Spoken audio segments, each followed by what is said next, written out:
Like and subscribe. Okay. Can you imagine? Can just pause for a second. Okay. Can you imagine defending Saddam Hussein and then quitting or Diddy? P. Diddy. That's crazy. You defended someone who we would consider a world-class terrorist who was on the FBI's most wanted list, but Diddy was too much. Diddy was just no. I can't get behind this, man. Like Hey, all of that. crazy. To think about that, like, so when I heard that, this what came to my mind. One of two things. So, like, usually in cases like lawyer proceedings, you have to be the lawyer. You have to tell your lawyer everything. Like, be honest. Yeah. Tell me what you did, and they got to defend you. Which these accusations, that's crazy. So this made me think that either the guy heard way too much and in good conscience couldn't support this, or the other thing that causes lawyers to leave is that Diddy lied to him and didn't give full information or made stuff up. So one of those two things happens, but usually a lot of these high profile lawyers, to protect their reputations, if you lie, that's going to make them look really bad. So they'll step out before they let their reputation go down. Then no publicity. Bad publicity, I mean, bad publicity is good publicity. So if you see like a lawyer stepping out and like, I'm not defending P. Diddy, and everybody like, oh, he's not defending Diddy, but he defended Saddam Hussein. And that's gonna get the tabloids talking. That's gonna get social. That's going like we doing right now. It really. I think you're right. I think the reasons why a lawyer wouldn't defend a client, I think, are exactly those two things, right? Either it's personal conviction, right? Too much going on, and they decide to step away. They can't with good conscience because of the content that has come out. Client lies to them. But I think the third one for me is the most valid. It's the reason why I think Diddy's lawyer is leaving is because of Diddy himself.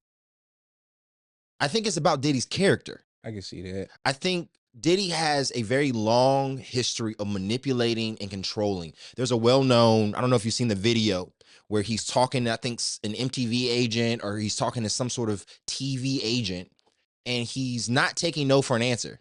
Yeah. Diddy, I can't give you this primetime slot. Diddy's like, no, it's mine. It's mine. It's mine. And then eventually he's like, you know what, Diddy, we'll make it work. And Diddy's like, I get what I want. Right? That is Diddy. I keep thinking of that Dave Chappelle making the band skit. Like, oh my goodness, like, great. He's just telling the guy, like, hey, you gonna give me that primetime slot. He just primetime slot, playboy. I'm thinking of that the whole time in my head. Yeah, man. Was being said. Yeah. But he is notorious. He's notorious, man. He's been known for that kind of stuff for a long time now, actually. Because these accusations, some of these accusations ain't exactly new. Right. Like the one like Jodeci, they were saying they had information on him back in the 90s that could have got him in trouble, but they couldn't because that would have killed their career. Like we wouldn't have got no Jodeci music at all. Yeah. They would have been blackballed if they had told on him. Well, I mean, what the King James say? King James Version. Pride cometh before a fall. And I really do believe that Diddy's lifestyle, everything that he allegedly has done, has always been at the root pride. It's been control. I believe is a form of pridefulness. It's the feeling that you're entitled to everything. And so I believe that with Diddy, it's always been about control. And so when I look at this lawyer leaving, even with someone like Saddam Hussein, who I'm sure having that conversation with Saddam Hussein and some of the human atrocities that happen with that brother, I think there's a part of that that's, you know what, I can defend someone who's letting me defend them the way that I see this case should go, versus someone like Diddy, who doesn't take no for an answer, who has to control everything, and who has a pride that is unreal. And it's kind of crazy for me to even say Saddam Hussein's pride versus Diddy's pride, to even make a comparison. I don't really know either of these brothers, but I can imagine that lawyer sitting there talking to Diddy and saying, this is what we need to do, and Diddy telling him, no, this is what we're going to do. Him being like, you know what, man, I can't defend you. Well, you know what's interesting about Saddam Hussein? I think it was when he was on his trial. I can't remember who exactly it was. It was somebody involved, whether it was a lawyer, psychiatrist, or something. I can't remember. But they had to, connect with him to get confessions or get information out of him. So they engaged in conversation with Saddam Hussein, talked about what he liked, really, went there with him to get information. And the guy ended up actually like personally connecting and understanding Saddam Hussein. Mm, And so when his execution came, the guy said, I can't watch this happen mm, because he got that connected with them. mm. So it kind of makes you think like when people like Diddy do these things or, Pride or things like that, what's really inside the person? Because most people don't get out of bed like, Right. I'm the villain or I'm evil. Like taking it like, what's his name? Like my Mm, favorite thing ever, Star Wars. You look at Darth Vader doing all this stuff and you're like, this a bad guy. He just sat down and watched the planet with millions of people blow up and just it didn't even phase him. But then you go back and watch the other ones, like, oh, he had a family, he had a wife, he had kids, and he messed it all up because of pride, fear, mm, bottling his emotions up. So most people don't get out of bed and just like I'm a bad person. mhm. So even Diddy, I'm thinking Diddy probably didn't start off that way. But if we don't check ourselves and give in to just bad things that's in us, we can go to some pretty dark places. 'Cause I'm Got sure to. we don't have as much money as Diddy. I certainly don't, y'all. So don't ask me no money. I don't have as much money or none of that as Yeah. Diddy does. But to have that kind of money, that influence of those things, absolute power can corrupt absolutely. I So I look at Diddy like I don't ever plan on doing none of that. But if I'm not careful, sometimes the little bit of power influence we do have can take us to some places where we probably be like, yeah. what am I doing? You know, what you're saying kind of poses an interesting question. And before you answer it, I want to answer it because I'm thinking through it out loud right now. Okay. Mhm. Why are we as humans obsessed with villains? And and I say that intentionally because I think even that question is missing the mark. I think we look at someone like Diddy or even a Saddam Hussein or any sort of stories across history. We think about even comic books, anime, Movies, everything. movies, music, right? I don't think it's as much as we love. I don't think the culture loves villains as much as the culture loves a redemptive story. We love stories of redemption. And so we joke about this. Teenage girls wanting to fix the bad guy or adult women wanting to fix the gangster, the thug dude and don't Yes. want to mess with the nice guy, right? Uh-huh. We think about this in terms of in Batman and the relationships he had with his villains, like the Joker, the famous scene in the animated show where Joker and Batman have a moment, Yeah. right? Yeah. With Mark Hamill, his incredible voice acting. We think about this in the culture. We think about even like someone like Saddam Hussein. What you just described was a lawyer who saw the humanity in Saddam Hussein during a time where he also had to testify and defend the atrocities, right? There's a redemptive story there in what we receive as villains that people are obsessed with in the culture. And you know what? I would agree with that like 100%.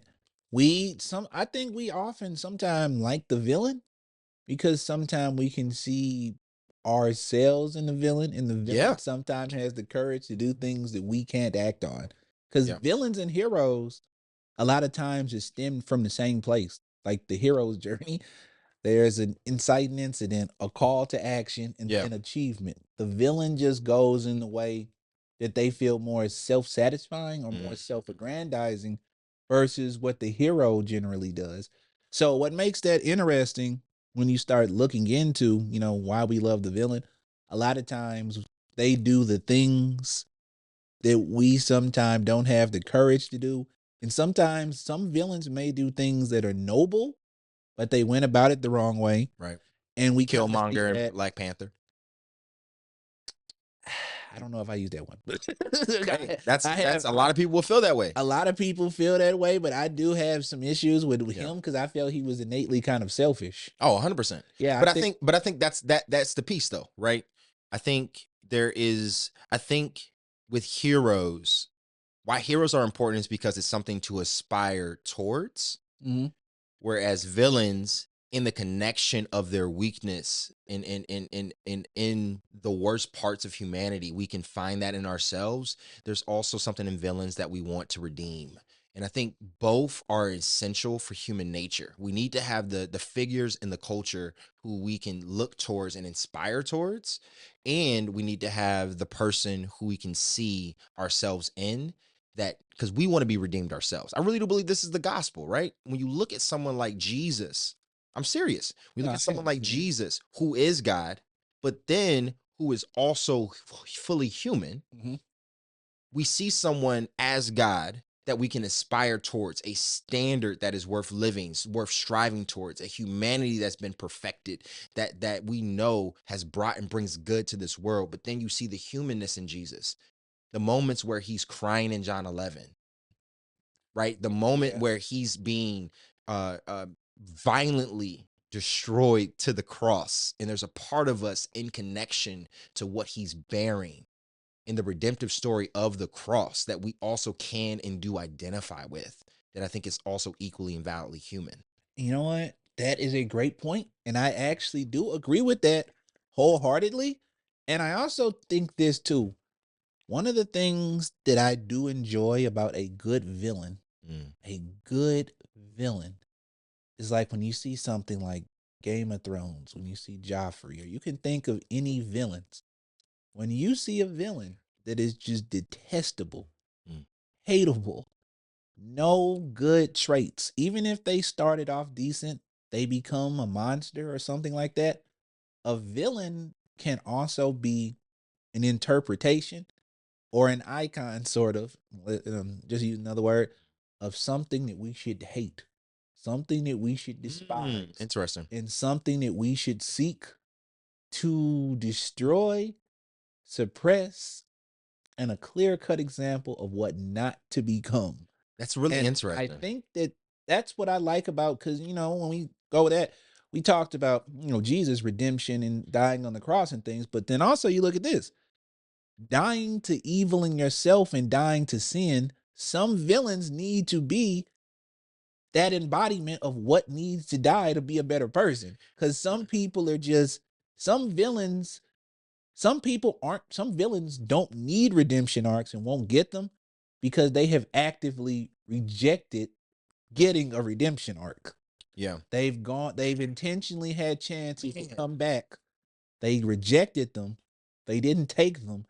And they kept saying, I'm just going to be the bad guy. There are some people who Mm. just, I'm the villain. I think And I want to be. I think that's super interesting because I think in the culture, I think in fiction, I think in fiction, there's a interesting truth to what you just said. Mhm. Very interesting truth to what you just said. Um, how, however, when I think about humanity in life in general, I think there is a part of us deep down inside that craves justice and can appreciate redemption. I wouldn't say everybody. I would say there are some people who can get so wrapped up in their own way of viewing the world, their own hubris and their way of seeing things. They're right, and there's nothing wrong with what they're doing. And the justice that they're seeking is their version of justice. Or some people don't seek justice. Like, remember Yeah. in the Dark Knight, where he said Alfred was recapping the story and he went on about that criminal, whatever they're trying to stop. And they said there was no reasoning with them. There was Mm. no way to stop him. They couldn't convince him. And Batman is just like, well, what did you do? And then he said, we had to burn the forest down to stop him. Some men just want to see the world burn. Some people you can't reason with. And Mhm. that's the redemptive villain Mhm. does reflect us from coming back. But then there are some villains who reflect that part of us that just, I've rejected all forms of light, So what do all you forms do? of good. What do you do with Jeffrey Dahmer? Well, Like, because for example, Hitler would represent that in real life. Adolf Hitler would represent someone who would fit the archetype of what you just said. Someone who is so wicked, so evil that I think it's universal outside of Nazis, right? yeah. That Hitler should have died. hmm And he got lucky that he killed himself, right? Yeah. Because he should have been tortured, he should have been killed for the absolutely abominable human atrocities that happened with the Holocaust, Yeah. right? I don't know of people outside of Nazis, who I don't hang out with Nazis, who would disagree with that. Yeah. But you take someone like Jeffrey Dahmer, right? You take someone who cannibal. I'm not. I gotta blurp all those out now. I shouldn't have said them out loud. But who did these human atrocities?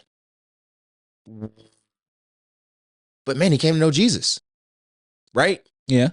So what do you do with someone who, there's this image, the textbook image of someone who should absolutely be condemned for their atrocities? Well, Can they be redeemed? they can, but that does not mean that the consequences of what you did should be sidestepped. Oh, I agree. Yeah, because some people, I agree. you have to atone for what you've done. I agree. But I do believe some people can't. I do believe anyone who wants to be forgiven can and should be forgiven, even though that's a very hard sell for most people. But like I said, going back to the villain thing, well, we're still on it. The redemption is something that we want, because we not only want to see redemption for ourselves, want to see the redemption for people that we know that gone into the bad side, want to see them come back. And then also on the same note, we want to see those who were truly enemies of good and what's right, see them brought to justice. Because like we said, some people just have made that conscious decision to forego any and all good. Like, they didn't expound upon this, and I wish they had of, which was a giant just bag fumble, was when they did the sequel trilogy for Star Wars, and Kylo Ren was the character who was struggling with the light. He knew what was right and what he should have done. He ended up killing Han, kept going down that path. He was going to end up killing Leia in this Return. What was it? Right, Last Jedi. That's it. And he didn't end up doing it. And after, he killed his master and tried to convince Rey, he just said in that moment, I'm done with it all. I'm just going to go fully down the bad path. And she's like, don't do this. Like, don't do it. He was like, no, like, forget it all. Like, everything that came before, good, this, I'm just going to do it my way now. And I was actually very compelled by that, because we've seen the redemption story in Star Wars, The Fall. And I would have wanted to see the guy who came from good, had the knowledge of what right is, and just rejected it and went down the path of becoming, this guy is just has had 3 chances thus far and just said no to all of it. And I would have thought that would have been a very interesting flip for a Star Wars villain. And also it would have been highly realistic too, because Luke gave him a chance. Like, you don't have to do this. Han gave him a chance. You don't have to do this. And just Rey gave him a chance. Like, stop. You got people like that who just, no, I'm not gonna do the right thing. I don't want to. I want to hold on to whatever it is that makes me this way, whether it be my vices, my pride, anger, distrust. I want these things to define me. And it's like when you start dealing with the concept of, icons and things like that in sin, if you connect with the sin long enough, you become the icon of that. So some people will just become, I'm a greedy, prideful, powerful person. And eventually you indulge in that. You are the icon of those things. Yeah. And it's a state of consciousness that you constantly are affirming and telling yourself, this is who I am. C.S. Lewis actually talks about that in his novel about heaven and hell, and how hell is an extension of ultimately what we've wanted out of this world and who we ultimately wanted to worship and serve. And it's super interesting. I agree though with the idea that there are things that we do that are sinful and wrong and wicked in this world. And ultimately, everything is going to be atoned in the end. Yeah. But it is one of those things where you think about someone like Jeffrey Dahmer. Jeffrey Dahmer understood that he needed to go to the death penalty. Yeah. I don't think he, if I'm not mistaken, he didn't.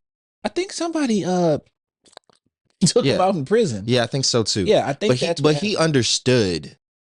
I sinned. Mm-hmm. And it wasn't a self-righteousness. You see this often in different tropes in film as well, where the hero seeks to atone for his sins. Yeah. I think there's some validity in that. Yeah. Right. But again, when we think about the faith, this is what makes Christianity, I think, so different than I think a lot of other religions. Mm-hmm. Is that sin has been atoned. Holiness in the redemptive nature of our lives is walking with Jesus and holiness moving forward. Mm-hmm. And so I think, for example, when we think about the idea of forgiveness, if we were to do something wicked to someone, like let's say there was a sexual deviance against a young girl within our congregation. Yeah. Right. If that happens, what Christianity says is that is wicked. That's wrong.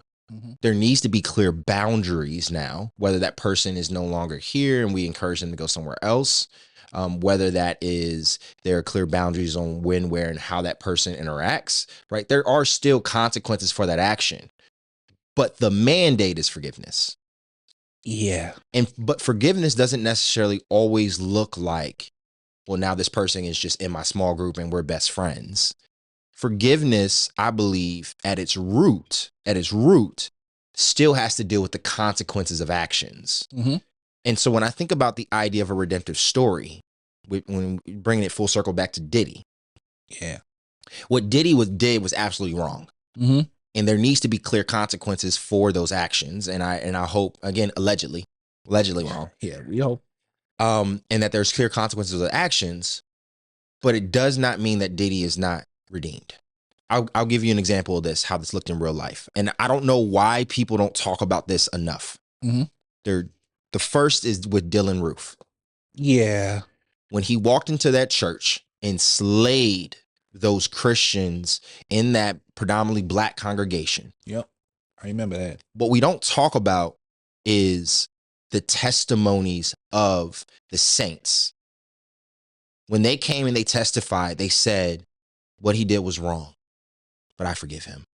If you go back and you watch those videos, there's chills because they didn't say it out of malice. They understood that there should be consequences and they demanded justice, but they also understood, man, there is something still worth redeeming within Dylan that is valid and valuable. And so when I think about, when I think about Diddy's lawyer, it makes me wonder if he looked at Diddy and was like, I don't see your desire for redemption, regardless of how this is about to go. Cause you know what? On that with Diddy, that video he did where, he was on the beach or whatever on Instagram talking, I'm seeking healing and those things. That came off so disingenuous. Oh, 100%. Like I didn't feel like that he actually meant that. And I still partially think there might be a part of him that thinks he's going to beat this. Yeah. And get over it. And, maybe, I don't know if he does beat, I don't know if he's going to come out, make a hot couple singles and then just people will just brush past it. I don't know if that'll happen.